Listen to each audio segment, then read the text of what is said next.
Hello guys, welcome to 5th generation Abishop and welcome to another unboxing. Welcome to another vlog. Shout out po natin Sir Brian ng Pangasinan.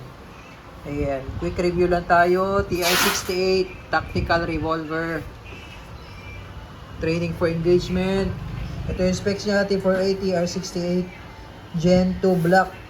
Ayan, .68 CO2 powered, 16 joules, 5 rounder revolver.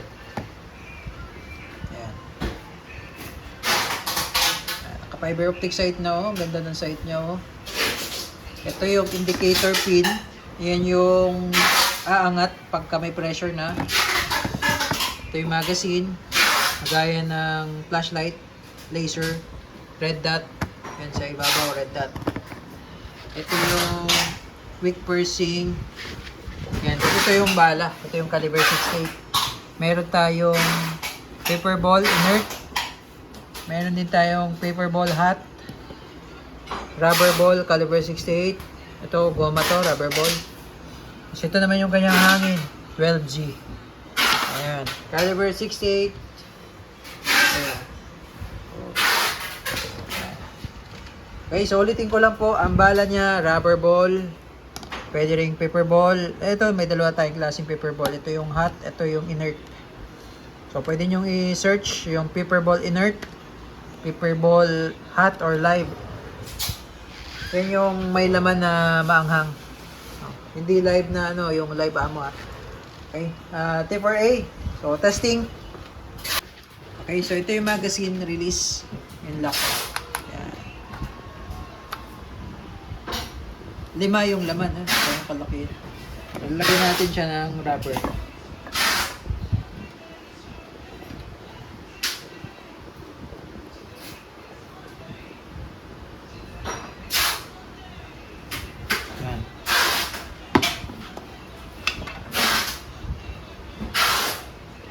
Okay. So, yan yung lock ko. Yan yung umiipit dito sa gitna. Okay. So, lagay muna natin yung magazine. So, pag lalagay yung magazine, ganyan. Yan. Tapos, ito naman po yung quick pursing. Quick pursing, yan.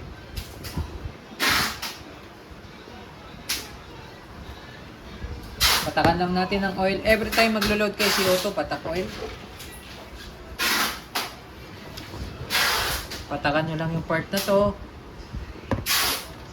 At ito, yung dulo ng CO2. At tapos paglalagay pag ganyan.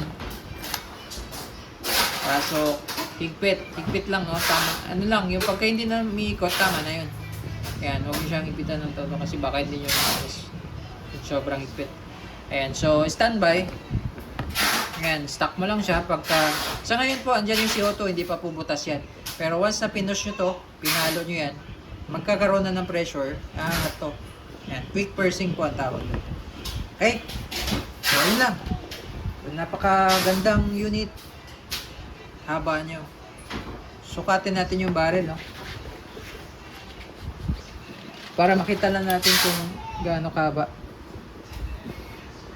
7 inches.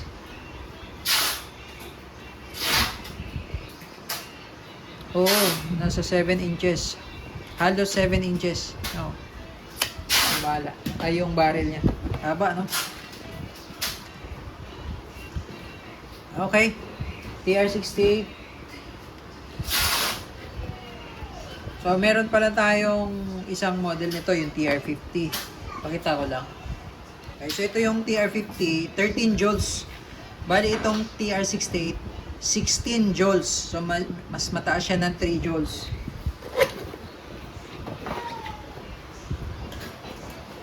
So, ito siya, mas maliit.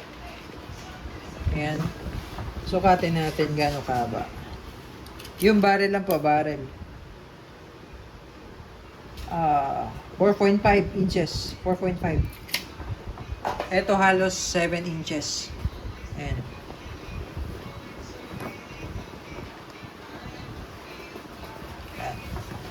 Pero mas malaki ang bala nito kasi caliber 68. Ito caliber 50. Okay, testing. So, ngayon, papaluin lang natin to. Tapos aangat yan. Ayan. Umangat. Okay, so ready to shoot. Ngayon sir, pagka pinalo mo, tapos nagamit mo ng mga ilang putok, sabihin natin 5 shots, 10 shots, huwag nyo pong i-release sir kasi puputok yan. Sasabog yung loob niyan. No? So, kailangan bago nyo i-release, pag-release, titwist mo lang counterclockwise. Pag i-release mo yung CO2. So, pag i-release mo siya na wala na siyang laman, walang hangin na po, ano? Ubos na hangin bago siya i-release. Or konti na lang, no? Kailangan mahina na bago mo siya i-release. Kasi pag ni-release mo at malakas pang pressure, sasabog yung loob niya. Okay, testing. Okay, yung tunog po nito malakas po talaga. Ganda ng ano niya, oh. Sight niya, oh. Kitang-kita. Malakas po yung tunog niya. Ayan. At malakas din, oh. Kita nyo yung plate umangat. Sa sobrang lakas. Yan, umangat, oh.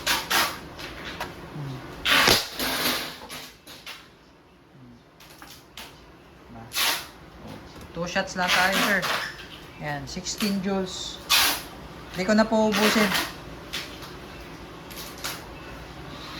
Okay. Dahil medyo, malakas yung tunog. Ayan. Ngayon, sir, pagka inactivate nyo, kailangan yung ubusin po. No? Hindi ko lang papakita sa video, pero uubusin ko po yung CO2 niyan bago ko po i-release. Kasi hindi ko siya pwedeng i-release ng marami pang, pressure. Ipuputok ko po ito, no? Okay, so yun na po, TR68.